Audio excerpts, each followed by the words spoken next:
নমস্কার বন্ধুরা, top rank learning YouTube চ্যানেলে তোমাদের আরও একবার স্বাগত। তো আজকে আহ, জ্যোতির্বিজ্ঞান আর রসায়ন থেকে কিছু কোয়েশ্চেন আমাদের পার্ট 3 আলোচনা করব। আমরা এর আগে 101 নম্বর প্রশ্ন পর্যন্ত করে নিয়েছিলাম, ঠিক আছে। আজকে আমরা কিছু জ্যোতির্বিজ্ঞান রসায়ন সম্পর্কে কিছু তো শুরু করি, ঠিক আছে। তো পরের প্রশ্ন 102 নম্বর প্রশ্ন। দেখো, মর্নিং স্টার নিয়ে কোয়েশ্চেন এসেছে। কি বলছে দেখো, নিচের কোন গ্রহটিকে মর্নিং স্টার নামে জানা যায়? কোন গ্রহটিকে জানা যায় না, শুক্র গ্রহকে আমরা মর্নিং স্টার হিসেবে জানি। কেন? দেখো, এই গ্রহ মর্নিং স্টার বা ইভিনিং স্টার হিসেবে জানা যায় কারণ এটি সূর্যোদয়ের আগে পূর্ব আকাশে এবং সূর্যাস্তের পরে পশ্চিম আকাশে উজ্জ্বলভাবে দৃশ্যমান। বোঝা গেল? সূর্য শুক্র কি করছে দেখো, সূর্য এবং চাঁদের পর কিন্তু আকাশের তৃতীয়তম উজ্জ্বলতম বস্তু, ঠিক আছে। আচ্ছা, নেক্সট কোশ্চিন দেখো, বলছে নিচের কোনটি আরডিএক্স নামে জানা যায়? কোনটা জানা যায়? সাইক্লোনাইট। আমরা সবাই জানি নিচে সাইক্লোনাইট আরডিএক্স নামে জানা। আচ্ছা, আরডিএক্স মানে হচ্ছে যে রিসার্চ ডিপার্টমেন্ট এক্সপ্লোসিভ। এর রাসায়নিক নাম হচ্ছে সাইক্লোনাইট, বা এটাকে এভাবেও লেখা যেতে পারে মিথিলিন ট্রাইনাইট্রামিন, ঠিক আছে। তো আরডিএক্স যে সাইক্লোনাইট, তার আরেকটার নাম কি আছে না, সাইক্লোটাইমিথিলিন ট্রাইনাইট্রামিন, ঠিক আছে। এটা একটা কিন্তু শক্তিশালী বিস্ফোরক, যা সামরিক ও শিল্প ক্ষেত্রে ব্যবহৃত হয়। আরডিএক্স টিএনটির চেয়ে বেশি কিন্তু শক্তিশালী, মনে রাখবে এটা, ঠিক আছে। নেক্সট কোশ্চিন দেখো, নেক্সট কোশ্চিন বলছে জ্যাম জেলি সংরক্ষণের কিছু কোশ্চিন আছে। বলছে জ্যাম জেলিতে নিচের কোন দ্রব্য মিশ্রিত করে টাটকা রাখা হয়? কোন দ্রব্য?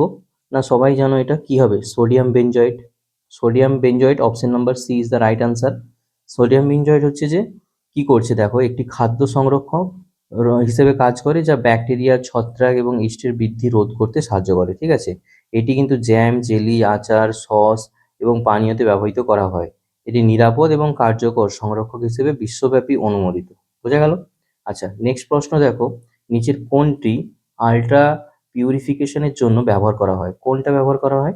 না সিলিকন, না জার্মেনিয়াম, না গ্যালিয়াম, না সবকটাই? এখানে প্রত্যেকটা অ্যান্সারই কারেক্ট হয়ে যাবে, সবকটাই।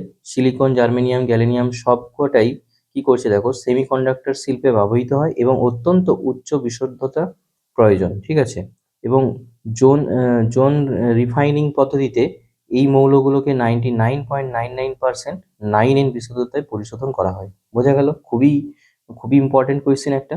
নেক্সট দেখো, নেক্সট বলছে light emitting diode, that is LED, সাধারণত আধুনিক খেলনা প্রভৃতিতে লাগানো হয় কারণ কি? কারণ হচ্ছে এলইডি বিকিরণ করে কি? কি বিকিরণ করে বলো তো এলইডি? এক্স রশ্মি, না দৃশ্যমান আলো, না অতিবেগুনি আলো, না রেডিও ওয়েভ তরঙ্গ? কোনটা হবে? সবাই জানো option B is the right answer, that is দৃশ্যমান আলো। এলইডি মানে কি না, লাইট ইমিটিং ডায়োড। এটি একটা সেমিকন্ডাক্টর ডিভাইস যা বিদ্যুৎ প্রবাহের সময় দৃশ্যমান আলো নির্গত করে, এবং এলইডি শক্তি সাশ্রয়ী, দীর্ঘস্থায়ী এবং কম তাপ উৎপন্ন করে, এবং বিভিন্ন রঙের এলইডি বিভিন্ন সেমিকন্ডাক্টর উপাদান ব্যবহার করে তৈরি করা হয়। বোঝা গেল? আচ্ছা, নেক্সট কোশ্চিন দেখো, অনুদৈর্ঘ্য তরঙ্গ, ঠিক আছে, লঙ্গিটিউডাল ওয়েভ প্রবাহিত হয় কোথায়? কোথায় হয় প্রবাহিত অনুদৈর্ঘ্য তরঙ্গ? কঠিন মাধ্যমে হয়, না তরল মাধ্যমে হয়, না তরল ও গ্যাস মাধ্যমে হয়, না কঠিন, তরল এবং গ্যাস তিনটে মাধ্যমেই হয়? কোনটা? Option D is the right answer. Very very important একটি কোয়েশ্চেন। অনুদৈর্ঘ্য তরঙ্গ কোন মাধ্যমে হয়, প্রভাবিত হয়? কঠিন, তরল এবং গ্যাস মাধ্যমে কিন্তু এটা প্রবাহিত হয়। বোঝা গেল? বলছে দেখো, অনুদৈর্ঘ্য তরঙ্গে কণার কম্পন তরঙ্গ সঞ্চালনের দিকে হয়। বোঝা গেছে? শব্দ তরঙ্গ অনুদৈর্ঘ্য তরঙ্গের উদাহরণ, যা কঠিন, তরল এবং গ্যাস সব মাধ্যমেই চলতে পারে। অনুপ্রস্থ তরঙ্গ শুধু কঠিন এবং তরল পৃষ্ঠে চলে। এটা কিন্তু খুব ইম্পর্টেন্ট, একটা দেখে নাও যে অনুপ্রস্থ যে তরঙ্গ সেটা কিন্তু শুধু কঠিন আর তরলে চলবে, গ্যাসে চলবে না। কিন্তু অনুদৈর্ঘ্য তরঙ্গ কোথায় চলছে না, কঠিন, তরল এবং গ্যাস তিনটেতেই চলবে। বোঝা গেল? আর অনুদৈর্ঘ্য তরঙ্গ মানে একটা উদাহরণ যদি বলি, শব্দ তরঙ্গ হচ্ছে যে অনুদৈর্ঘ্য তরঙ্গের একটি উদাহরণ। এটা কিন্তু কঠিনেও চলে, কঠিন মাধ্যমেও চলে, তরল মাধ্যমেও চলে এবং গ্যাস মাধ্যমেও চলে শব্দ তরঙ্গ। বোঝা গেছে? আচ্ছা, নেক্সট প্রশ্ন দেখো, তাপমাত্রা বৃদ্ধি করলে বায়ুতে শব্দের গতিবেগ কি হয়? কি হয়? বৃদ্ধি পায়, না হ্রাস পায়, না একই থাকে, না বলা সম্ভব নয়? অবশ্যই option A is the right answer, that is বৃদ্ধি পায়।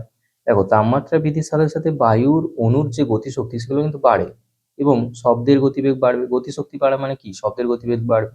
0 ডিগ্রি সেন্টিগ্রেড তাপমাত্রায় শব্দের বেগ কিন্তু 331 মিটার পার সেকেন্ড। প্রতি ডিগ্রি সেলসিয়াস বৃদ্ধিতে প্রায় 0.6 মিটার পার সেকেন্ড কিন্তু বাড়ে। তাহলে 20 ডিগ্রি সেন্টিগ্রেড তাপমাত্রায় শব্দের বেগ মিনিমাম কত? 343 মিটার পার সেকেন্ড। খুব ইম্পর্টেন্ট, বোঝা গেল? আচ্ছা, নেক্সট কোশ্চিন দেখো। নেক্সট কোশ্চিন বলছে সূর্যোদয় এবং সূর্যাস্তের সময় সূর্যকে খানিকটা বেশি চওড়া লাগে, কারণ কি?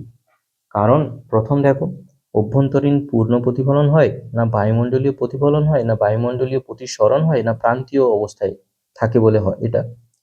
এটা option C is the right answer. That is কি? না বায়ুমণ্ডলীয় প্রতিসরণের জন্য এটা আমাদের কিন্তু হয়ে থাকে। বায়ুমণ্ডলীয় প্রতিসরণের জন্য আমাদের কি হয় না, সূর্যোদয় এবং সূর্যাস্তের সময় সূর্যকে খানিকটা চওড়া লাগে। তাহলে সূর্যোদয় সূর্যাস্তের সময় সূর্যের আলো বায়ুমণ্ডলের ঘন স্তরের মধ্য দিয়ে আসে এবং বায়ুর ঘনত্ব পরিবর্তনের কারণে আলোর প্রতিসরণ এবং সূর্য চ্যাপ্টা দেখায়। বোঝা গেল? এই ঘটনাকে বায়ুমণ্ডলীয় প্রতিসরণ বলে। বোঝা গেছে? আচ্ছা, ভেরি ভেরি ইম্পর্টেন্ট, এটা একটা কোয়েশ্চেন কিন্তু। আচ্ছা, নেক্সট কোয়েশ্চেন দেখো, হেডলাইট প্রতিফলক নিয়ে কোয়েশ্চেন। গাড়ির হেডলাইটের প্রতিফলক সাধারণত কি ধরনের হয়? বৃত্তাকার উত্তল দর্পণ, না অধিবৃত্তাকার অবতল দর্পণ, না বৃত্তাকার অবতল দর্পণ, না অধিবৃত্তাকার উত্তল দর্পণ? কোনটা হবে? Option B is the right answer, that is অধিবৃত্তাকার অবতল দর্পণ। কি বলছে দেখো, গাড়ির হেডলাইট প্যারাবোলিক দ্যাট ইজ অধিবৃত্তাকার অবতল দর্পণ ব্যবহার করা হয়, কারণ বাল্ব ফোকাসে রাখলে প্রতিফলিত আলো সমান্তরাল রশ্মিতে বের হয়, যা দূরত্ব আলোকিত হয়। বোঝা গেছে? মানে অনেক দূর পর্যন্ত দেখা যায়। এই নকশা সর্বোচ্চ আলো দক্ষতা প্রদান করে। বোঝা গেল? এই জন্য আমাদের কিন্তু যে গাড়ির হেডলাইটগুলো হয়, এগুলো অধিবৃত্তাকার অবতল দর্পণ হিসেবে কাজ করে। ভেরি ভেরি ইম্পর্টেন্ট একটি কোয়েশ্চেন। ওকে, নেক্সট কোশ্চিন দেখা যাক। নেক্সট কোশ্চিন বলছে কি, একটি পজিট্রন কণার ভর কিসের সমান হয়? একটি প্রোটন ভরের সমান হয়, নাকি একটি ইলেকট্রন ভরের সমান হয়, না একটি নিউট্রন ভরের সমান হয়, না একটি মেসেনের ভরের সমান হয়? কোনটা হবে? Option B is the right answer, that is একটি ইলেকট্রন ভরের সমান হয়। বোঝা গেল? পজিট্রন হলো ইলেকট্রনের প্রতিকণা, এর ভর ইলেকট্রনের সমান, কিন্তু আধান বিপরীত, দ্যাট ইজ ধনাত্মক। ইলেকট্রন নেগেটিভ, পজিট্রন হচ্ছে ধনাত্মক মানে পজিটিভ। পজিট্রন ও ইলেকট্রন মিলিত হয়ে উভয়ই ধ্বংস হয়ে গামা রশ্মি উৎপন্ন করে। বোঝা গেল? গামা রশ্মি কিভাবে উৎপন্ন হয় না, পজিট্রন আর ইলেকট্রন মিলিত হয়ে উৎপন্ন হয়। আর পেট স্ক্যানে কি করছে দেখো, পজিট্রন ব্যবহার হয়। পিইটি যে স্ক্যান করা হয় সেইখানে কিন্তু পজিট্রন আমাদের ব্যবহার করা হয়। আচ্ছা, নেক্সট সূত্র দেখো, স্টোক্সের সূত্র নিয়ে কোয়েশ্চেন আসছে। হ্যাঁ, নিচের কোনটির সঙ্গে স্টোক্সের সূত্র জড়িত? এক হচ্ছে যে বস্তুর প্রান্তীয় বেগ, 2 হচ্ছে পৃষ্ঠটান, 3 হচ্ছে বস্তুর প্রান্তীয় বেগ, আর 4 হচ্ছে কি না অনুপ্রবাহ বেগ। কোনটা হবে? বলো কোনটা হবে? না option C is the right answer, that is বস্তুর প্রান্তীয় বেগ, টার্মিনাল ভেলোসিটি। বোঝা গেল? টার্মিনাল ভেলোসিটি হবে অপশন। আচ্ছা, এখানে দুটো অপশনই সেম হয়ে গেছে। তো বস্তুর প্রান্তীয় বেগ এখানেও আছে, বস্তুর প্রান্তীয় বেগ সিতেও রয়েছে, তো এখানে এ আর সি দুটাই অপশন কারেক্ট হবে। বোঝা গেল? আচ্ছা, স্টোক্সের সূত্র সান্দ্র কি বলেছে দেখো, তরলে গোলাকার বস্তুর উপর ক্রিয়াশীল বাধা বল নির্ণয় করে। খুবই ইম্পর্টেন্ট, কোথায় এই সূত্র প্রয়োগ হয় না, এটা হচ্ছে সান্দ্র তরলে গোলাকার বস্তুর উপর ক্রিয়াশীল বাধা বল নির্ণয়ের করতে কিন্তু এটা কাজে লাগে। এই সূত্র ব্যবহার করে প্রান্তীয় বেগ দ্যাট ইজ টার্মিনাল ভেলোসিটি গণনা করা হয় যখন বস্তুর উপর নিম্নমুখী ও ঊর্ধ্বমুখী বল সমান হয়। বোঝা গেছে? আচ্ছা, নেক্সট কোয়েশ্চেন আসছি দেখো, বলছে ম্যাগনাস ক্রিয়ার সাহায্যে ব্যাখ্যা করা যায় কি? ভেরি ইম্পর্টেন্ট, ম্যাগনাস এফেক্ট খুব খুব ইম্পর্টেন্ট একটা কোয়েশ্চেন। কি বলছে দেখো, কি ব্যাখ্যা করা যায়? ফুটবলের বায়ুতে সুইং করা, না রকেটের গতি ব্যাখ্যা করা যায়, না উপগ্রহের প্রদক্ষিণ বেগ ব্যাখ্যা করা যায়, নাকি নিউক্লিয় বল ব্যাখ্যা করা যায়? কোনটা হবে? ইম্পর্টেন্ট, ফুটবলের বায়ুতে সুইং করাটা কিন্তু ম্যাগনাস এফেক্টের দ্বারা হয়ে থাকে। দেখো, ম্যাগনাস ক্রিয়া ব্যবহার করে কিভাবে ঘূর্ণায়মান বল বায়ুতে বক্রপথে চলে সেটা আমরা কিন্তু বলতে পারবো। যখন বল ঘোরে এক পাশে বায়ু প্রবাহ দ্রুত এবং অন্য পাশে ধীর হয়, ঠিক আছে, ফলে চাপের পার্থক্য সৃষ্টি হয় এবং বল বেঁকে যায়। ক্রিকেট, ফুটবল, টেনিস এই প্রবাহ দেখা যায়। বোঝা গেছে? তো ম্যাগনাস এফেক্ট কোথায় কোথায় দেখা যাবে? ক্রিকেটও দেখা যায়, ফুটবলও দেখা যায়, আর টেনিস বলতেও দেখা যায়। ঠিক আছে, নেক্সট কোয়েশ্চেন দেখো। নেক্সট কোয়েশ্চেন কি বলছে দেখো, কি বলছে নেক্সট কোয়েশ্চেন? না, নেক্সট কোয়েশ্চেন, কন্টিনেন্টাল ড্রিফট তত্ত্বের প্রবক্তা হলেন কে? তাহলে কন্টিনেন্টাল ড্রিফট তত্ত্বের প্রবক্তা হলেন কি ডারউইন, নাকি ওয়েগনার, নাকি ওয়ার্নার, নাকি কোপার্নিকাস? অবশ্যই হবে option B is the right answer, that is Wegener. কি বলছে দেখো, জার্মান ভূবিজ্ঞানী আলফ্রেড ওয়েগনার 1912 সালে মহাদেশীয় সঞ্চারণ তত্ত্ব প্রস্তাব করেন। তাহলে কন্টিনেন্টাল ড্রিফট এর বাংলাটা হচ্ছে কিন্তু মহাদেশীয় সঞ্চারণ তত্ত্ব। বোঝা গেল? তিনি বলেন, কি বলেন না, তিনি বলেন যে সব মহাদেশ একসময় একটি বিশাল ভূখণ্ড, দ্যাট ইজ প্যানজিয়া ছিল, যা পরে বিভক্ত হয়ে বর্তমান অবস্থাতে এসেছে। আধুনিক প্লেট টেকটনিক্স তত্ত্ব এই ধারণার উপর ভিত্তি করে তৈরি কিন্তু। বোঝা গেছে? তা প্যানজিয়া খুব একটি ইম্পর্টেন্ট ওয়ার্ড। তাহলে প্রথম কিন্তু সমস্ত যে মহাদেশ, সমস্ত যতগুলো দেশ রয়েছে, সমস্ত মহাদেশ রয়েছে, সমস্ত মহাদেশ মিলে কিন্তু একটা বিশাল ভূখণ্ড তৈরি ছিল, তার নাম কিন্তু প্যানজিয়া ছিল। ঠিক আছে, সেখান থেকে এখন সব বিভক্ত হয়ে এই বর্তমানে যে অবস্থায় পৌঁছেছে। আচ্ছা, নেক্সট দেখো, নেক্সট বলছে যে বিগ ব্যাং তত্ত্ব সম্পর্কে কিছু কথা বলেছে, ভেরি ভেরি ইম্পর্টেন্ট কিন্তু এটাও। বিগ ব্যাং তত্ত্বের সাহায্যে ব্যাখ্যা করা যায় কি মানব সভ্যতার উৎস, নাকি তুষার যুগের অস্তিত্ব, নাকি বিশ্ববিখ্যাত ব্রহ্মাণ্ডের সৃষ্টি রহস্য, নাকি সমুদ্রের উৎপত্তি?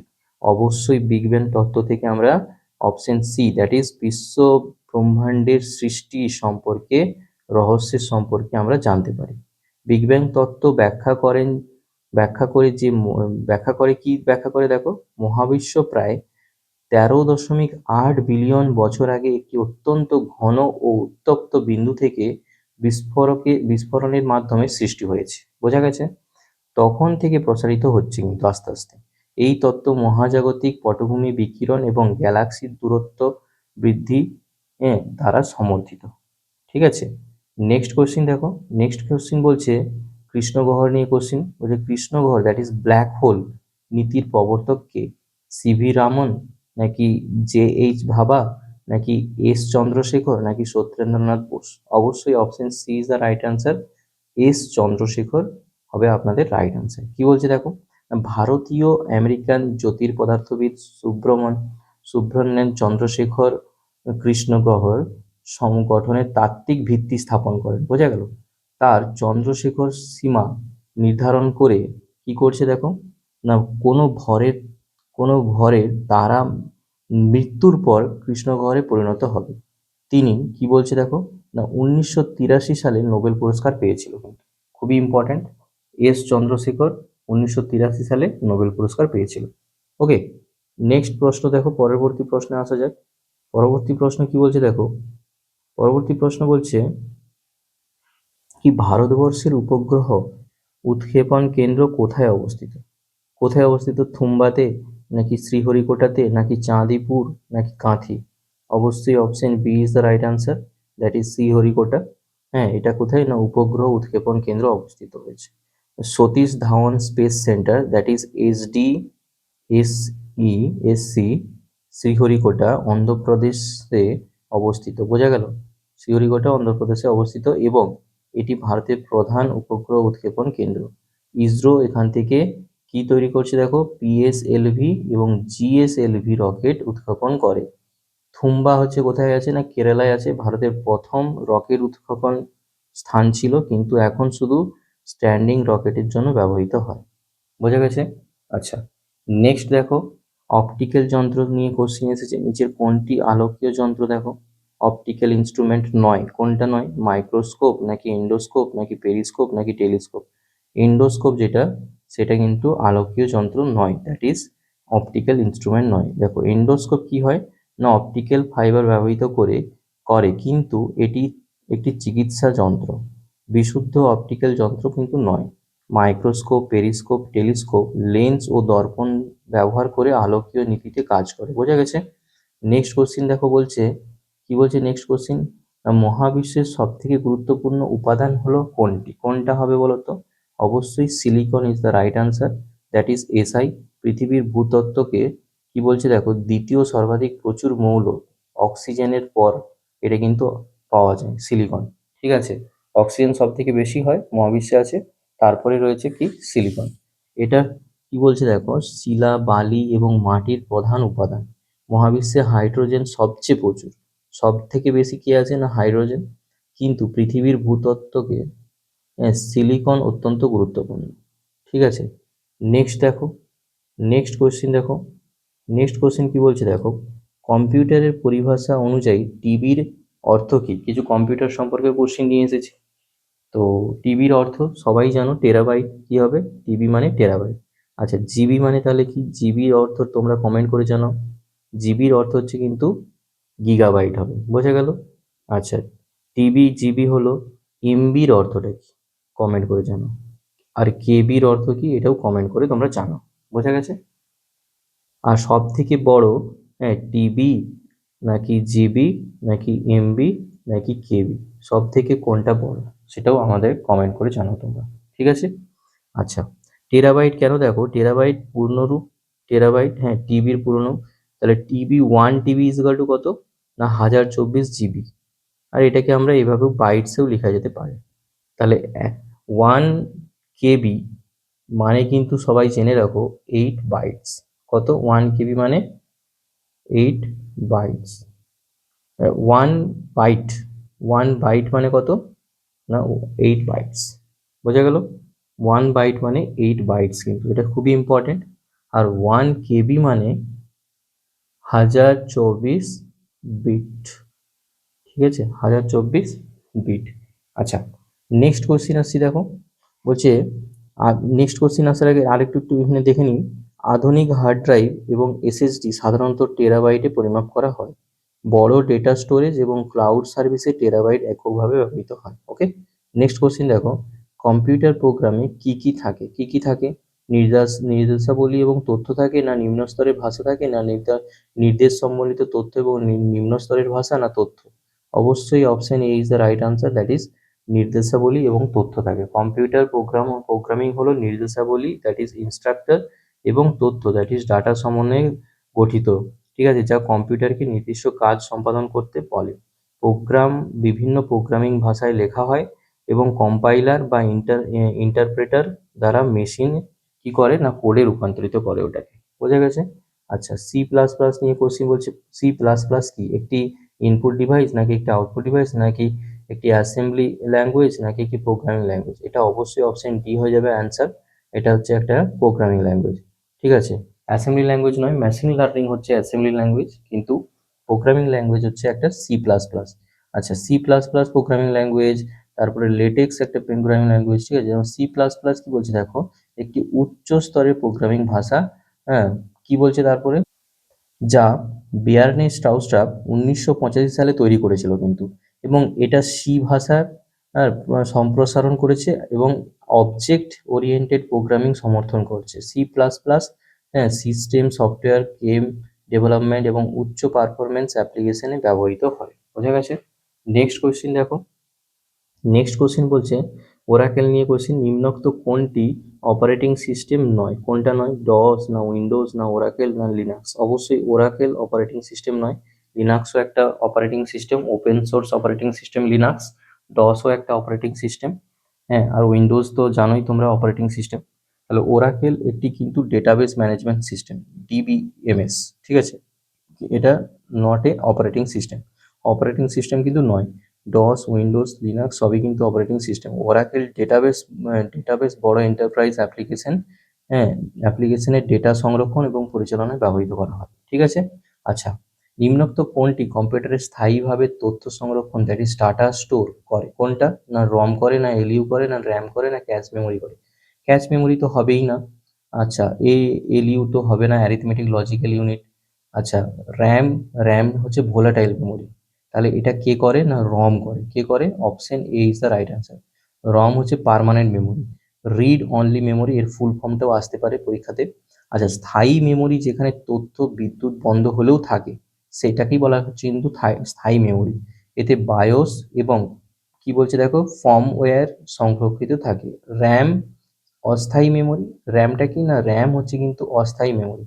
এর ফুল ফর্মটা কি কমেন্ট করে জানাও। ঠিক আছে। আচ্ছা, যেখানে চলমান প্রোগ্রাম এবং ডেটা থাকে। আর এএলইউটা কি না, অ্যারিথমেটিক লজিক ইউনিট, এটা হচ্ছে একটা প্রসেসর অংশ যা গণনা করে। বোঝা গেছে? তো এএলইউ তো ওই জন্য হচ্ছে না। ঠিক আছে, নেক্সট কোশ্চিন দেখো। নেক্সট কোশ্চিন বলছে ডার্ক ওয়েব ব্রাউজার নিয়ে কোশ্চিন। কি বলছে, নিম্নলিখিত কোন ব্রাউজারটির সাহায্যে ডার্ক ওয়েব অ্যাক্সেস করা যায়? কোন ব্রাউজারটির সাহায্যে? গুগল ক্রোম না আই আইওএস না টর না লিনাক্স? কোনটা? না এটা হবে কিন্তু ডার্ক ওয়েব অ্যাক্সেস করার জন্য টর ব্রাউজার। খুব ইম্পর্টেন্ট একটি কোশ্চিন। টর ব্রাউজার অ্যাক্সেস করা যায়। টর মানে কি দেখো, দ্য ইউনিয়ন রাউটার। টরের ফুল ফর্ম হচ্ছে দ্য ইউনিয়ন রাউটার। কি বলছে দেখো, অনিয়ন রাউটার কি বলছে না, ব্রাউজার ডার্ক ওয়েব অ্যাক্সেস করতে ব্যবহৃত হয়। এটি ব্যবহারকারীর পরিচয় গোপন রাখে এবং কি বলছে দেখো, এনক্রিপ্টেড নেটওয়ার্কের মাধ্যমে ইন্টারনেট ব্রাউজার করতে দেয়। টর হচ্ছে যে গোপনীয়তা এবং কি বলছে না, গোপনীয়তা এবং সেন্সরশিপ এড়াতে ব্যবহার করা হয়। ঠিক আছে। নেক্সট দেখো, ফিশিং নিয়ে কোয়েশ্চেন এসেছে। বলছে ডুপ্লিকেট অ্যাপ্লিকেশন ব্যবহার করে ব্যবহারকারীর পাসওয়ার্ড নির্ণয় করাকে কি বলা হয়? এটা কিন্তু খুব ইম্পর্টেন্ট কোশ্চেন। পাসওয়ার্ড নির্ণয় করাকে আমরা বলি ফিশিং। ফিশিং হচ্ছে একটা সাইবার ক্রাইম। হ্যাঁ, যেখানে কি করছে দেখো, আক্রমণকারী জাল ওয়েবসাইট বা অ্যাপ্লিকেশন বানিয়ে ব্যবহারকারীর সমস্ত কিছু পাসওয়ার্ড, ক্রেডিট কার্ডের নম্বর সব চুরি করে নেয়। সতর্ক থাকা এবং টু ফ্যাক্টর অথেন্টিকেশন ব্যবহার করা এই আক্রমণ থেকে রক্ষা করে। বোঝা গেছে? নেক্সট কোয়েশ্চেন দেখো, গিগাবাইট রূপান্তর। 1 গিগাবাইট সমান কত বাইটস? কত বাইটস হবে?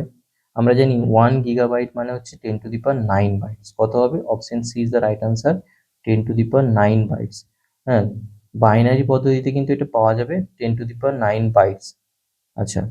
নেক্সট বলছে দেখো, 1 gigabyte 10⁻30 bytes is equal to. Computer স্টোরেজে সাধারণত দশমিক পদ্ধতি ব্যবহার করা হয়। 10⁻³ ইজিক্যাল টু 1 KB। হ্যাঁ, সেরকম 10⁻6 ইজিক্যাল টু 1 MB। আর 10⁻12 ইজিক্যাল টু 1 TB। ঠিক আছে। আচ্ছা, নেক্সট কোশ্চিন দেখো। নেক্সট কোশ্চিন বলছে, কি বলছে না, কম্পিউটারের প্রথম ভাষা, দ্যাট ইজ ফার্স্ট ল্যাঙ্গুয়েজ ছিল কোনটা? কোনটা প্রথম ভাষা? না ফরটান। ফরটান কিন্তু তোমাদের প্রথম ভাষা ছিল। ফরটান। কি বলছে দেখো, ফর্মুলা ট্রান্সলেশন। ঠিক আছে। ফর্মুলা ট্রান্সলেশন 1957 সালে আইবিএম এ জন ব্যাকাশ এবং তার দল তৈরি করেছিল কিন্তু এই ল্যাঙ্গুয়েজটা। প্রথম ল্যাঙ্গুয়েজ কিন্তু কি এসেছিল না, ফরটান। খুবই ইম্পর্টেন্ট একটি কোয়েশ্চেন। হ্যাঁ, এটি প্রথম উচ্চস্তরের প্রোগ্রামিং ভাষা এবং বৈজ্ঞানিক এবং প্রকৌশল গণনায় ব্যবহৃত হয়। ফরটান আজও সুপার কম্পিউটারিং এবং সংখ্যাসূচক বিশ্লেষণে ব্যবহৃত করা হয়। বোঝা গেছে? নেক্সট কোয়েশ্চেন দেখো। নেক্সট কোশ্চেন কি বলছে না, কম্পিউটার সফটওয়্যারে পিডিএফ এর কথাটির পূর্ণ রূপ হলো কোনটি? কম্পিউটার সফটওয়্যারে পিডিএফ কথার ফুল ফর্ম কি? পিডিএফটার ফুল ফর্ম কি হয়? পিডিএফ এর ফুল ফর্ম না পোর্টেবল ডকুমেন্ট ফরম্যাট। খুব ইম্পর্টেন্ট কোয়েশ্চেন, প্রচুরবার কিন্তু পরীক্ষাতে এসেছে। পিডিএফ এর ফুল ফর্ম কি না, পোর্টেবল ডকুমেন্ট ফরম্যাট। পিডিএফ এর ফুল ফর্ম, এটা হচ্ছে অ্যাডোব সিস্টেম 1993 সালে এই ফরম্যাটটি তৈরি করে। এটা কে তৈরি করেছিল? 1993 সালে অ্যাডোব সিস্টেম তৈরি করেছিল। ঠিক আছে, অ্যাডোব রিডার যেটাকে আমরা বলে থাকি। পিডিএফ ডকুমেন্ট যে কোনো ডিভাইসে একই রকম দেখায় এবং ফন্ট, ইমেজ এবং লেটআউট সংরক্ষণ করে। এটি ডকুমেন্ট শেয়ারিং এর আন্তর্জাতিক মান। আচ্ছা, iOS অপারেটিং সিস্টেম নিয়ে কোশ্চেন আসছে। দেখো, অ্যাপেল আইফোনে অপারেটিং সিস্টেম কোনটা? সবাই জানো iOS। ঠিক আছে। iOS বলছে অ্যাপেল কোম্পানি তৈরি করেছিল একটা মোবাইল অপারেটিং সিস্টেম।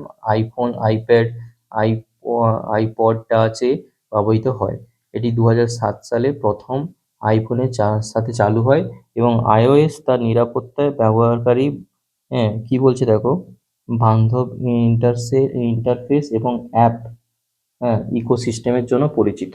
খুবই একটি সিকিউরিটির জন্য iOS পরিচিত। আচ্ছা, নেক্সট দেখো, নিম্নের কোনটি কম্পিউটারের প্রোগ্রামিং ল্যাঙ্গুয়েজ নয়? কোনটা নয় বলো তো? না, যেটা আছে বলছে ম্যাকিনটস, কিন্তু এটা কম্পিউটারের প্রোগ্রামিং ল্যাঙ্গুয়েজ নয়। ম্যাকিনটস কি বলছে দেখো, না এটা অ্যাপেল কোম্পানির কম্পিউটার ব্র্যান্ড একটা। ম্যাকিনটশ হচ্ছে একটা ব্র্যান্ড কম্পিউটারের, ঠিক আছে, প্রোগ্রামিং ভাষা কিন্তু নয়। বাকি দেখো প্রোলগ, হ্যাঁ এটা লজিক্যাল প্রোগ্রামিং, তারপরে কোবাল এটা বিজনেস অ্যাপ্লিকেশন একটা প্রোগ্রামিং, ফরটন এটা সায়েন্টিফিক কম্পিউটিং প্রোগ্রামিং, সবই কিন্তু এটা প্রোগ্রামিং ভাষা। ম্যাক কম্পিউটারে ম্যাক ওএস অপারেটিং সিস্টেমেও ব্যবহার করে, ঠিক আছে। নেক্সট কোশ্চিন দেখো, নেক্সট কোশ্চিন বলছে কি এইচটিটিপির ফুল ফর্ম কি, খুবই ইম্পর্টেন্ট একটি কোশ্চিন। এইচটিটিপির ফুল ফর্ম কি না হাইপার টেক্সট ট্রান্সফার প্রোটোকল, খুব ইম্পর্টেন্ট একটা question. Hyper text transfer protocol হচ্ছে এইচটিটিপির ফুল ফর্ম, ঠিক আছে। এটি ওয়েব ব্রাউজার এবং ওয়েব সার্ভারের মধ্যে তথ্য প্রদান এবং আদান প্রদানের নিয়মের নির্ধারণ করে। এবং টিম বার্নার্স লি, এটা খুব ইম্পর্টেন্ট, 1989 সালে এইচটিটিপির উদ্ভাবন করে। এইচটিটিপি হলো এইচটিটিপিএস হলো এইচটিটিপির নিরাপদ সংস্করণ যা এনক্রিপশন ব্যবহার করে, ঠিক আছে। তাহলে টিটিপিএস এটা কিন্তু নিরাপদ, কার থেকে না এইচটিটিপি থেকে, ঠিক আছে। এটা নিরাপদ সিকিউরিটি ব্রাউজার সিকিউরিটি প্রদান করছে, বোঝা গেছে। আচ্ছা, নেক্সট কোশ্চিন দেখো, আর এটা খুবই একটা ইম্পর্টেন্ট যে টিম বার্নার্স লি কিন্তু 1889 সালে এটা কিন্তু তৈরি করেছিল এইচটিপিটি, ঠিক আছে। আচ্ছা, নেক্সট নেক্সট বলছে দেখো, নিম্নলিখিত কোনটি ইন্টারনেট পরিষেবার অগ্রদূত, কোনটা ইন্টারনেট পরিষেবার অগ্রদূত, ইন্টারনেট নাকি ওয়াইড এরিয়া নেটওয়ার্ক নাকি লোকাল এরিয়া নেটওয়ার্ক নাকি অ্যাপরেন্ট, কোনটা হবে না আর্কপ্রেন্ট, ঠিক আছে। হ্যাঁ, এটা হচ্ছে option D is the right answer. কি বলছে দেখো, আর্পানেট কি বলছে, advance research project agency network, 1969 সালে মার্কিন প্রতিরক্ষা বিভাগ দ্বারা তৈরি করা হয় প্রথম প্যাকেট সুইচিং নেটওয়ার্ক, এটা খুবই ইম্পর্টেন্ট।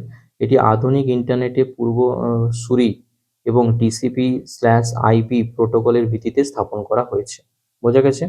অ্যাপারনেট খুবই ইম্পর্টেন্ট। আচ্ছা, নেক্সট বলছে জাভা উদ্ভাবক কে, জাভা কে আবিষ্কার করেন, কে আবিষ্কার করেন না জেমস এ গোসলিং জাভা আবিষ্কার করেন, জেমস এ গোসলিং কিন্তু জাভা আবিষ্কার করেন। Option C is the right answer. Canadian একজন কম্পিউটার বিজ্ঞানী জেমস গোসলিং 1995 সালে সান মাইক্রো সিস্টেমে জাভা প্রোগ্রামিং ভাষা তৈরি করেন। জাভার রাইট ওয়ান রান এনিহোয়ার দর্শন এটিকে ক্রস বলছে, কি বলছে দেখো, দর্শন এটিকে ক্রস প্ল্যাটফর্ম অ্যাপ্লিকেশন তৈরিতে জনপ্রিয় করে তোলে, খুবই ইম্পর্টেন্ট একটি কোশ্চিন, ঠিক আছে। নেক্সট কোশ্চিন দেখো, নেক্সট কোশ্চিন বলছে বলছে মাইক্রোসফট পাওয়ার পয়েন্টের সর্বোচ্চ জুম পার্সেন্টেজ কত, খুব ইম্পর্টেন্ট, 400% জুম পার্সেন্টেজ হয় মাইক্রোসফট পাওয়ার পয়েন্টের, 400%। আচ্ছা, কমেন্ট করে জানাও আমায় যে মাইক্রোসফট ওয়ার্ডের জুম পার্সেন্টেজ কত, জুম পার্সেন্টেজ কত, মাইক্রোসফট ওয়ার্ডে জুম পার্সেন্টেজ কত, ঠিক আছে। আচ্ছা, নেক্সট কোয়েশ্চেন দেখো, ফার্স্ট জেনারেশন কম্পিউটারের সময়কাল কত, খুব ইম্পর্টেন্ট, 1946 থেকে 1959 পর্যন্ত ফার্স্ট জেনারেশন কম্পিউটার এসেছে, ঠিক আছে। প্রথম প্রজন্মের কম্পিউটার 1946 থেকে 1959 ভ্যাকুয়াম টিউব ব্যবহার করে করা হয়েছে, কিন্তু প্রথম প্রজন্মের কম্পিউটার কিন্তু ভ্যাকুয়াম টিউব ইউজ করা হয়েছে, ঠিক আছে, ভিসি ইউজ করা হয়েছে, ভ্যাকুয়াম টিউব। এই কম্পিউটারগুলি বড় হয়, ব্যয়বহুল হয় এবং প্রচুর তাপ উৎপন্ন করত। হ্যাঁ, এনআইক ইউনিভ্যাক প্রথম প্রজন্মের কিন্তু এটা উদাহরণ। তাহলে ফার্স্ট জেনারেশনের কিন্তু আমরা উদাহরণটাও পেয়ে গেলাম, দুটো উদাহরণ, এক হচ্ছে এনআইক, ঠিক আছে, দুই হচ্ছে কি না ইউনিভ্যাক, দুই হচ্ছে ইউনিভ্যাক, বোঝা গেল। আর দ্বিতীয় প্রজন্মের কম্পিউটার কত সালে এসেছে না 1959 থেকে 65। এখানে কি ব্যবহার করা হতো, ট্রানজিস্টার ব্যবহার করা হতো। প্রথম প্রজন্মের কম্পিউটারে কিন্তু ভ্যাকুয়াম টিউব ব্যবহার করা হতো, এটাও খুব ইম্পর্টেন্ট। আচ্ছা, দ্বিতীয় প্রজন্মের কম্পিউটার কিন্তু তোমাদের কি ব্যবহার করা হতো, ট্রানজিস্টার ব্যবহার করতো, এটাও খুব ইম্পর্টেন্ট। আর তৃতীয় প্রজন্মের কম্পিউটারে তাহলে থার্ড জেনারেশনে কি ব্যবহার করা হতো না ইন্টিগ্রেটেড সার্কিট দ্যাট ইজ আইসি ব্যবহার করা হতো তৃতীয় প্রজন্মে, ঠিক আছে, খুবই ইম্পর্টেন্ট এটাও।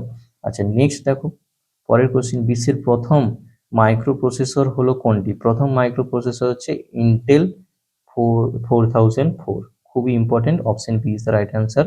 বিশ্বের প্রথম বাণিজ্যিক মাইক্রো প্রসেসর যা 1971 সালে চালু হয়েছিল, এটি 4 বিট প্রসেসর ছিল এবং 2300 ট্রানজিস্টর ধারণ করতে পারত, ঠিক আছে। ইন্টেল 4004 ক্যালকুলেটরের জন্য ডিজাইন করা হয়েছিল, কিন্তু মাইক্রো কম্পিউটার যুগের সূচনা করে এটা।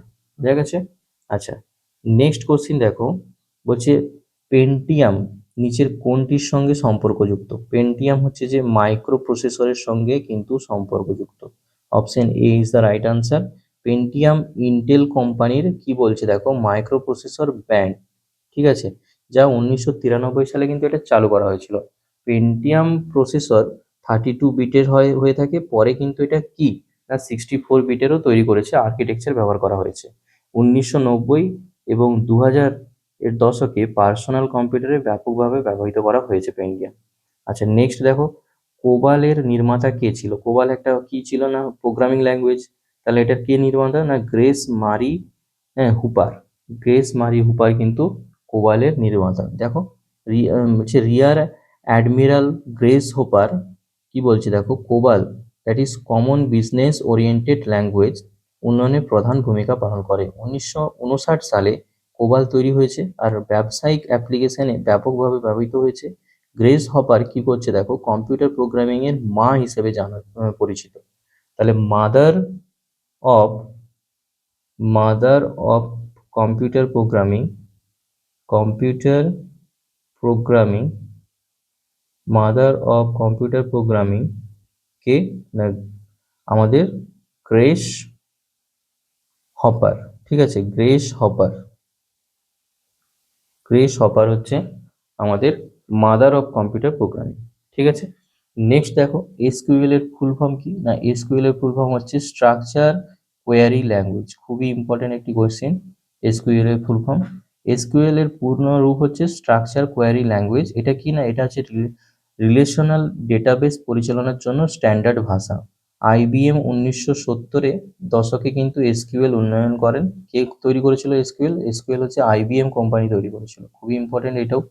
হ্যাঁ, আর এসকিউএল ডেটা সন্নিবেশ, আপডেট, মুছে ফেলা এবং কোয়ারি করতে ব্যবহার করা হয়। বোঝা গেছে? নেক্সট কোশ্চিন দেখো, নেক্সট কোশ্চিন বলছে মাইক্রোসফট ওয়ার্ড নিম্নলিখিত কোনটির উদাহরণ? ইনপুট ডিভাইস না অ্যাপ্লিকেশন সফটওয়্যার না প্রসেসিং ডিভাইস না অপারেটিং সিস্টেম? অবশ্যই মাইক্রোসফট ওয়ার্ড হচ্ছে একটা কে না অ্যাপ্লিকেশন সফটওয়্যার। সবাই জানো এটা একটা অ্যাপ্লিকেশন সফটওয়্যার। আচ্ছা, ইনপুট ডিভাইস কি কি হবে কমেন্ট করে জানো। মাউস কি একটা ইনপুট ডিভাইস না আউটপুট ডিভাইস, এটা জানো। ঠিক আছে, আচ্ছা, মাইক্রোসফট ওয়ার্ড একটি অ্যাপ্লিকেশন সফটওয়্যার, ঠিক আছে, যা ডকুমেন্ট তৈরি, সম্পাদনা এবং ফরম্যাট তৈরি করতে ব্যবহার করা হয়। এই মাইক্রোসফট অফিস স্যুটের অংশ, এটা কিন্তু মাইক্রোসফট অফিস স্যুটের অঙ্গ। মাইক্রোসফট অফিস যেটা আছে এমএস অফিস, ঠিক আছে, এর মধ্যে কিন্তু আমাদের মাইক্রোসফট ওয়ার্ড পড়ে, মাইক্রোসফট কি পড়ে, পাওয়ার পয়েন্ট পড়ে, মাইক্রোসফট কি পড়ে আর বলো তো, পাওয়ার পয়েন্টের পর এক্সেল পড়ে, মাইক্রোসফট আর কি পড়ে না অ্যাক্সেস বি পড়ে। ঠিক আছে, Microsoft Access, Microsoft PowerPoint, Microsoft Excel, Microsoft Word, এই চারটে জিনিস কিন্তু মাইক্রোসফট অফিস স্যুটের মধ্যে থাকে। অ্যাপ্লিকেশন সফটওয়্যার এটা একটা নির্দিষ্ট কাজ সম্পাদনের জন্য তৈরি করা হয়েছে। অপারেটিং সিস্টেম কম্পিউটার পরিচালনা করে। আর ওএস যেটা আছে যে operating system, that means OS, এটা কিন্তু আমাদের কম্পিউটার পরিচালনা করে। ঠিক আছে, নেক্সট দেখো, নেক্সট বলছে নিম্নলিখিত কোন রোবটকে hip and knee replacement robot বলে? Hip and knee replacement robot কাকে বলা হয় না, বলা হয় রোবোডগকে। রোবোডগ যে রোবট সেটা রয়েছে, option B is the right answer. Robodog রোবটকে আমরা কি বলি না hip and knee replacement, hip and knee replacement, knee replacement. ঠিক আছে, কাকে বলা হয় না রোবোডগ, রোবোডগ, রোবোডগকে বলা হয়। ঠিক আছে, দেখো রোবোডগ একটি সার্জিক্যাল রোবট যা হিপ অ্যান্ড হাঁটু প্রতিস্থাপনের অস্ত্রোপচারে ব্যবহার করা হয়। এটা খুবই ইম্পর্টেন্ট কিন্তু, হিপ আর হাঁটু প্রতিস্থাপনের যে অস্ত্রোপচারে ব্যবহার করা হচ্ছে। 1992 সালে প্রথম কি করছে দেখো না ব্যবহার করা হয়েছে, প্রথম এটা কিন্তু ব্যবহার করা হয়েছে 1992 সালে। হ্যাঁ, অস্থি কাটার জন্য উচ্চ নির্ভুলতা প্রদান করে এবং রোবোটিক সার্জারি মানব ত্রুটি কমায় আর হচ্ছে পুনরুদ্ধার দ্রুত করে। বোঝা গেছে? নেক্সট কোশ্চিন দেখো, নেক্সট কোশ্চিন বলছে গোবর গ্যাস রিলেটেড। গোবর গ্যাসের প্রধান উপাদান হলো কি? প্রধান উপাদান কি হবে না মিথেন। আমরা সবাই জানি গোবর গোবর গ্যাসের যে প্রধান উপাদান সেটা কি না মিথেন। বায়োগ্যাস বা গোবর গ্যাসের প্রধান উপাদান হচ্ছে মিথেন, দ্যাট মিনস CH4, যা প্রায় 50 থেকে 70% এর মধ্যে রয়েছে। অবশিষ্ট অংশে কার্বন ডাই অক্সাইড 30 থেকে 40% রয়েছে, হাইড্রোজেন সালফাইড রয়েছে এবং অন্যান্য গ্যাসও থাকে। জৈব বর্জ্যের কি বলছে দেখো, অ্যানারোবিক পচনে মিথেন উৎপন্ন হয় এবং এটি রান্না ও বিদ্যুৎ উৎপাদনে ব্যবহার করা হয়।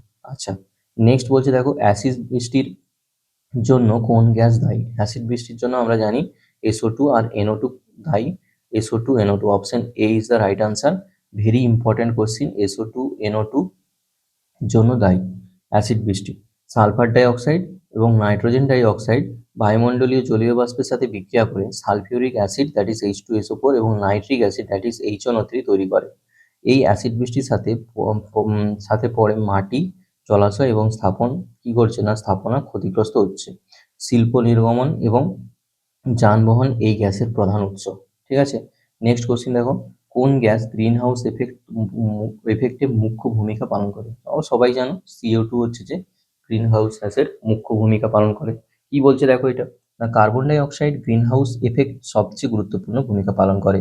যদিও জলীয় বাষ্প সবচেয়ে প্রচুর গ্রিন হাউস গ্যাসে রয়েছে, CO2 মানব সৃষ্ট জলবায়ু পরিবর্তনের প্রধান কারণ। কিন্তু CO2 সূর্যের তাপ শোষণ করে পৃথিবীকে উষ্ণ রাখে এবং কিন্তু অতিরিক্ত CO2 মানে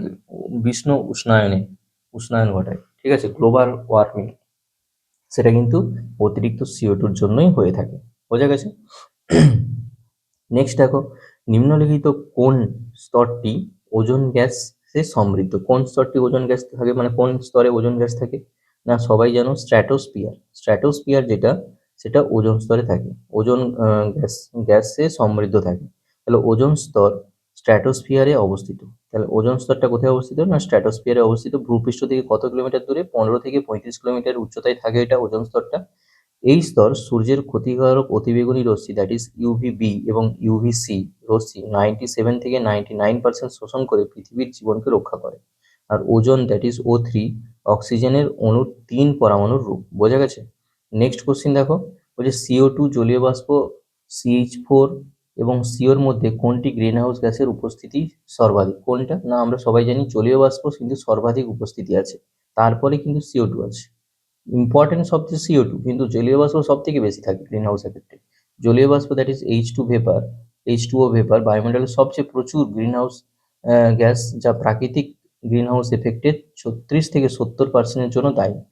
তবে মানব সৃষ্ট জলবায়ু পরিবর্তনে CO2 সবচেয়ে গুরুত্বপূর্ণ, কারণ মানুষ সরাসরি জলীয় বাষ্পের পরিমাণ নিয়ন্ত্রণ করে না। বোঝা গেছে? নেক্সট কোশ্চিন দেখো, হচ্ছে গ্রেটা থুনবার্গ, হ্যাঁ, বা এটাকে আমরা এটাও বলতে পারি থনবার্গ কে? তা গ্রেটা থুনবার্গ কে? না এটা হচ্ছে একজন সুইডেনের এক স্কুল পড়ুয়া যে পরিবেশ সংকট দূরীকরণে আন্দোলন করত, মানে আন্দোলনে যোগদান করেছিল। ঠিক আছে, গ্রেটা থুনবার্গ খুব একটা ইম্পর্ট্যান্ট একটা জেনারেল নলেজ। ঠিক আছে, খুবই ইম্পর্ট্যান্ট যে গ্রেটা থুনবার্গ একজন কি বলছে দেখো, সুইডিশ পরিবেশ কর্মী, যিনি 2018 সালে 15 বছর বয়সে জলবায়ু পরিবর্তনের বিরুদ্ধে স্ট্রাইক ফর ক্লাইমেট আন্দোলন শুরু করেন। তার কি বলছে দেখো না, ফ্রাইডে ফর ফিউচার, ঠিক আছে, কি বলছে না ফ্রাইডেজ ফর ফিউচার আন্দোলন বিশ্বব্যাপী লক্ষ লক্ষ তরুণকে কি করছে না অনুপ্রাণিত করছে। এবং তিনি 2019 সালে টাইম ম্যাগাজিনে পার্সন অফ দ্য ইয়ার নির্বাচিত হয়েছিলেন। খুবই ইম্পর্ট্যান্ট একটি কোয়েশ্চেন। আচ্ছা, নেক্সট কোশ্চিন দেখো, নেক্সট কোশ্চিন কি বলছে দেখো, পরিবেশ দূষণের কারণ আর প্রভাব নিয়ে কোশ্চিন আছে। কি বলছে, নিচের কোনটি গ্রিন হাউসের প্রভাব নেই? কোনটি গ্রিন হাউসের প্রভাব নেই বলতো? SO2 that is sulphur die অক্সাইডের কিন্তু গ্রিন হাউসের প্রভাব নেই। Sulphur die oxide green house gas নয়, এটি বায়ু দূষক যা অ্যাসিড বৃষ্টিতে সৃষ্টি করে এবং শ্বাসতন্ত্রের সমস্যা ঘটায়। Methane, nitrous oxide that is N2O, জলীয় বাষ্প H2O সবই কিন্তু গ্রিন হাউস গ্যাস যা তাপ শোষণ করে পৃথিবীকে উষ্ণ রাখে। বোঝা গেছে?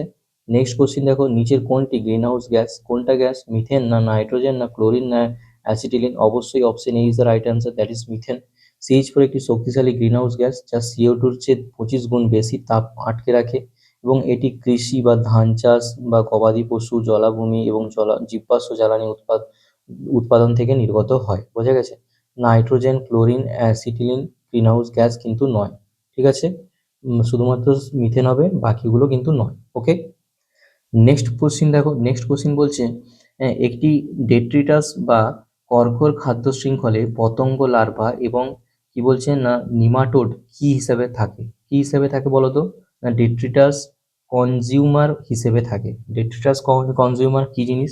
না ডেট্রিটাস খাদ্য শৃঙ্খলের পতঙ্গ লার্ভা এবং নিমাটোড মৃত জৈব কি বলছে দেখো পদার্থ ডেট্রিটাস খায় বলে তারা ডেট্রিটাস কনজিউমার বা বিয়োজক। এরা মৃত পাতা, কাঠ, প্রাণীর দেহাবশেষ ভেঙে পুষ্টি কি করছে পূর্ণ চক্রায়ণ করছে এবং এই প্রক্রিয়া বাস্তুতন্ত্র পুষ্টি প্রবাহের জন্য অপরিহার্য। খুবই ইম্পর্টেন্ট এটা কোশ্চিন। আচ্ছা, নেক্সট কোশ্চিন আসো। নেক্সট কোশ্চিন বলছে পৃথিবীর গড় উষ্ণতা বৃদ্ধিতে CO2-র ভূমিকা কত শতাংশ? 49% কিন্তু। হ্যাঁ, 1750 সালের পর থেকে বায়ুমণ্ডলে CO2 80% বৃদ্ধি পেয়েছে, যা বিশ্ব উষ্ণায়নের প্রধান কারণ। বোঝা গেল? 80% কিন্তু CO2 বৃদ্ধি পেয়েছে। আচ্ছা, নেক্সট কোশ্চিন দেখো। নেক্সট কোশ্চিন বলছে জৈব বর্জ্য পদার্থের জারণ ঘটিয়ে পদার্থের ক্ষতিকারক প্রকৃতি বিনষ্ট করাকে কি বলা হয়? কি বলা হয়? না কম্পোস্টিং বলা হয়। Important, very very important question এটা কিন্তু। কম্পোস্টিং কাকে বলে? না জৈব বর্জ্য পদার্থের জারণ ঘটিয়ে পদার্থের ক্ষতিকারক প্রকৃতি বিনষ্ট করছে। ঠিক আছে? নেক্সট বলছে দেখো কম্পোস্টিং হলো জৈব বর্জ্য, রান্নাঘরের বর্জ্য, পাতা, ঘাস এগুলো অণুজীব দ্বারা বিয়োজিত করে সার তৈরির প্রক্রিয়া। এই প্রক্রিয়ায় জৈব পদার্থ হিউমাসে রূপান্তরিত হয় যা মাটির উর্বরতা বৃদ্ধি করে এবং কম্পোস্টিং বর্জ্য হ্রাস করে এবং রাসায়নিক সারের প্রয়োজন কমায়। বোঝা গেছে? নেক্সট কোশ্চিন দেখো পরিবেশের সংরক্ষণের জন্য কোন ধরনের ব্যাগ ব্যবহার নিষিদ্ধ করার কথা ভাবা হচ্ছে? প্লাস্টিক ব্যাগ কিন্তু ব্যবহার নিষিদ্ধ করা ভাবা হচ্ছে। একবার ব্যবহারযোগ্য প্লাস্টিক ব্যাগ পরিবেশের জন্য অত্যন্ত কি করছে দেখো ক্ষতিকারক, কারণ এগুলো বিয়োজিত হতে শত শত বছর লাগে। আর প্লাস্টিক হচ্ছে কি মাটি এবং জলাশয় দূষিত করে এবং বন্যপ্রাণীর ক্ষতি করে। অনেক দেশ ও রাজ্য প্লাস্টিক ব্যাগ নিষিদ্ধ করেছে, পাট ও কাগজ ও কাপড়ের পুনর্ব্যবহারযোগ্য ব্যাগ উৎসাহিত করেছে। ঠিক আছে? ব্যাগকে উৎসাহিত করেছে। বোঝা গেল? নেক্সট কোশ্চিন দেখো। নেক্সট কোশ্চিন বলছে জৈব গ্যাস হলো একটি কি ধরনের সম্পদ? কি ধরনের? না পুনর্ভব সম্পদ। পুনর্ভব সম্পদ কেন? না জৈব গ্যাস মানে বায়োগ্যাস একটি নবীকরণযোগ্য শক্তির উৎস, কারণ এটি জৈব বর্জ্য থেকে উৎপন্ন যা ক্রমাগত পুনরায় তৈরি করা যায়। গোবর, কৃষি বর্জ্য এবং খাদ্য বর্জ্য অ্যানারোবিক পচনের মাধ্যমে জৈব গ্যাস উৎপন্ন করে এবং এটি কি করছে দেখো না পরিবেশ বান্ধব এবং জীবাশ্ম জ্বালানির বিকল্প। বোঝা গেল? নেক্সট কোশ্চিন দেখো। নেক্সট কোশ্চিন বলছে বিশ্ব স্বাস্থ্য সংস্থা দ্যাট ইজ WHO নির্দেশিকা অনুযায়ী পানীয় জলের আর্সেনিকের নিরাপদ মাত্রা হলো কত? নিরাপদ মাত্রা কত? না 0.01 mg/লিটার। খুবই ইম্পর্টেন্ট। তাহলে WHO পানীয় জলের আর্সেনিক সর্বোচ্চ নিরাপদ মাত্রা 0.01 mg/লিটার বা 10 μg/লিটার নির্ধারণ করা হয়েছে। দীর্ঘমেয়াদী আর্সেনিক কি করছে দেখো এক্সপোজার ক্যান্সার, ত্বকের রোগ, কার্ডিওভাস্কুলার সমস্যা সৃষ্টি করে কিন্তু। পশ্চিমবঙ্গ এবং বাংলাদেশে ভূগর্ভস্থ জলে আর্সেনিক দূষণ একটি গুরুতর সমস্যা। খুবই কিন্তু ইম্পর্টেন্ট। আচ্ছা, আর্থ সামিট কি দেখো জিনিসটা? না প্রথম বিশ্ব শীর্ষ সম্মেলন দ্যাট ইজ আর্থ সামিট অনুষ্ঠিত হয়েছিল কোথায়? কোথায় হয়েছিল? না রিও ডি জেনেরিওতে কিন্তু এটা আর্থ সামিট অনুষ্ঠিত হয়েছিল। প্রথম আর্থ সামিট কিন্তু UN conference of environmental and development 1992 সালে ব্রাজিলের রিও ডি জেনেরোতে অনুষ্ঠিত হয়। এই সম্মেলন জলবায়ু পরিবর্তন, বৈচিত্র্য, জীববৈচিত্র্য এবং টেকসই উন্নয়ন নিয়ে আলোচনা করে এবং এজেন্ডা 21 গৃহীত হয়। এইখানেই কিন্তু এজেন্ডা 21 গৃহীত হয়েছিল। খুব ইম্পর্টেন্ট একটি টপিক, ইম্পর্টেন্ট একটি কোয়েশ্চেন। আচ্ছা, নেক্সট কোশ্চিন আসি। নেক্সট কোশ্চিন চলো। নেক্সট কোশ্চিন বলছে কুমেরুতে ওজোন স্তরের ক্ষয় প্রথম আবিষ্কার করেন কে? কে আবিষ্কার করেছে? না ফারম্যান। ওজোন স্তরের ক্ষয় কিন্তু কুমেরুতে কে আবিষ্কার করেছে? না ফারম্যান আবিষ্কার করেছে। কি বলছে ব্রিটিশ বিজ্ঞানী জোসেফ ফারম্যান তার দল 1985 সালে অ্যান্টার্কটিকার উপর ওজোন স্তরের গর্ত আবিষ্কার করেন। এই আবিষ্কারও বিশ্বব্যাপী উদ্বেগ সৃষ্টি করে এবং 1987 সালে মন্ট্রিয়াল প্রোটোকল স্বাক্ষরিত হয় যা সিএফসি গ্যাস নিষিদ্ধ করে। মন্ট্রিয়াল প্রোটোকল কি তৈরি করে না সিএফসি গ্যাস কিন্তু নিষিদ্ধ করতে তৈরি করা হয়েছিল। খুব ইম্পর্টেন্ট মন্ট্রিয়াল প্রোটোকল কত সালে তৈরি হয়েছিল না 1987 সালে মন্ট্রিয়াল প্রোটোকল এনেছিল এবং এখানে সিএফসি গ্যাস নিষিদ্ধ করা হয়েছিল। খুবই ইম্পর্টেন্ট, এখানে কিন্তু 3-4টা কোয়েশ্চেন রয়ে গেল আপনাদের। আচ্ছা 3 নম্বর পরের প্রশ্ন দেখো কি বলছে, ওজোন স্তরে ক্ষতি সাধন করে যে গ্যাস তা কোনটা? সবাই জানে ক্লোরোফ্লোরোকার্বন, দ্যাট ইজ সিএফসি। হ্যাঁ, ক্লোরোফ্লোরোকার্বন। এবার বলছে chlorofluorocarbon that is CFC ozone স্তরের প্রধান ক্ষতিকারক পদার্থ। সিএফসি হচ্ছে রেফ্রিজারেটরে, এয়ার কন্ডিশনার এবং অ্যারাসোল স্প্রেতে ব্যবহার করা হতো। স্ট্র্যাটোস্ফিয়ারে সিএফসি ভেঙে ক্লোরিন মুক্ত করে যা ওজোন অণু ধ্বংস করছে এবং এই ক্লোরিন পরমাণু কি বলছে 1 লাখ ওজোন অণু ধ্বংস করে। একটা ক্লোরিন পরমাণু 1 লাখ ওজোন অণু ধ্বংস করে। তাহলে অতিবেগুনি রশ্মি অটোমেটিক ওজোন স্তর থেকে শোষণ হতে পারবে না, নিচে আসবে, ভূপৃষ্ঠকে ক্ষতি করবে। নেক্সট কি বলছে দেখো না ওজোন গ্যাসের ঘনত্ব পরিমাপের একক কোনটা? না কি না ডবসন। সবাই জানো ডবসন হচ্ছে যে ওজোন গ্যাসের ঘনত্ব পরিমাপ করে। Dobson unit that is DU ozone স্তরের ঘনত্ব পরিমাপের একক। একটি ব্রিটিশ পদার্থবিদ কি বলছে দেখো গর্ডন ডবসন নামে নামকরণ করা হয়েছে এটা। বোঝা গেছে? ডিইউ হচ্ছে 0.01 মিলিমিটার ওজোন স্তরের পুরুত্ব। হ্যাঁ, মান ও তাপমাত্রা আর কি, মান, চাপ, তাপমাত্রা স্বাভাবিক ওজোন স্তরের প্রায় 300 ডিইউ এবং ওজোন গর্তে এটি 200 ডিইউ এর নিচে নেমে যায়। বোঝা গেছে? নেক্সট কোশ্চিন দেখো, নেক্সট কোশ্চিন কি বলছে, নিম্নের কোনটির উপর ভিত্তি করে ভারত কি বলছে না ক্যাস্টল রেগুলেশন জোন চিহ্নিতকরণ করেন? কোনটা? না জোয়ারের উচ্চতার উপর নির্ণয় করে ক্যাস্ট্রল কি বলছে না ক্যাস্টল রেগুলেশন জোন সিআরজেড উচ্চ জোয়ার রেখা that is high tide line থেকে পরিমাপ করা হয়।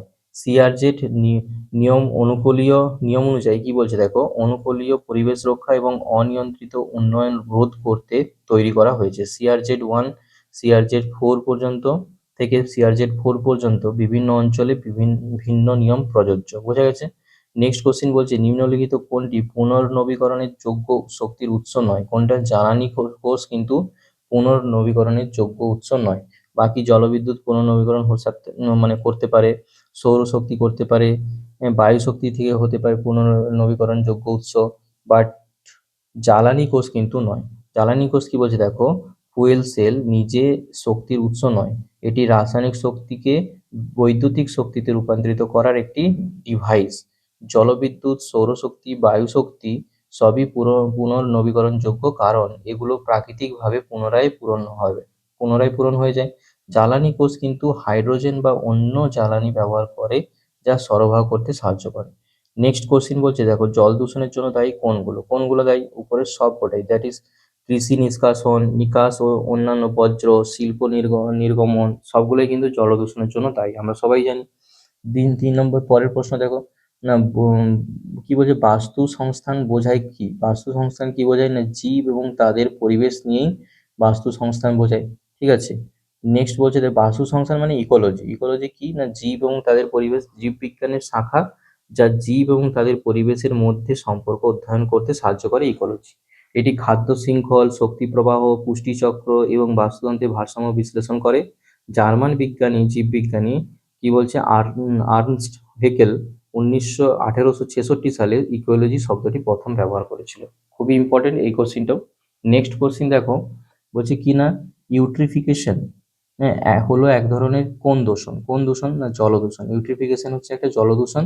হ্যাঁ, এইটা হচ্ছে যে কি বলছে জলাশয়ে অতিরিক্ত পুষ্টি দ্যাট ইজ নাইট্রোজেন এবং ফসফরাস জমা হয়, সেখান থেকে ইউট্রিফিকেশন হয়। এতে শৈবাল দ্রুত বৃদ্ধি পায়। হ্যাঁ, অ্যালগি যেগুলো হয় সেগুলো খুব বৃদ্ধি পায়, অক্সিজেন হ্রাস পায় এবং মাছ ও অন্যান্য জলজ প্রাণী মারা যায়। কৃষি সার ও কি বলছে পুনঃনিষ্কাশন হাইড্রিফিকেশন প্রধান কারণ। বোঝা গেছে? এটা হচ্ছে আমাদের লাস্ট কোয়েশ্চেন ছিল। আর এখানে তোমাদের হচ্ছে যে সমস্ত জিকে পার্টটা কভার হয়ে গেছে। ঠিক আছে? আচ্ছা এরপরে আমি কিছু হিস্ট্রির ক্লাস নিয়ে আসবো, এটাই লাস্ট বাকি রয়েছে। বাকি সমস্ত টপিক আমি সিলেবাস অনুযায়ী একটা টপিক, প্রত্যেকটা টপিক আমার প্লে লিস্টে করা আছে। প্লে লিস্টে আপনারা গিয়ে দেখতে পারেন। প্রত্যেকটা টপিক একদম বেস্ট বেস্ট চয়েস কোয়েশ্চিন যেগুলো হয়, মোস্ট এক্সপেক্টেড কোয়েশ্চিন, সেগুলোই করা আছে। এর বাইরে কোনো কোয়েশ্চিন আসতে পারে না। আপনারা একবার দেখে নেবেন। আর যদি ভিডিওটি ভালো লাগে তাহলে অবশ্যই লাইক, শেয়ার করবেন, কমেন্ট করবেন। ঠিক আছে? Thank you.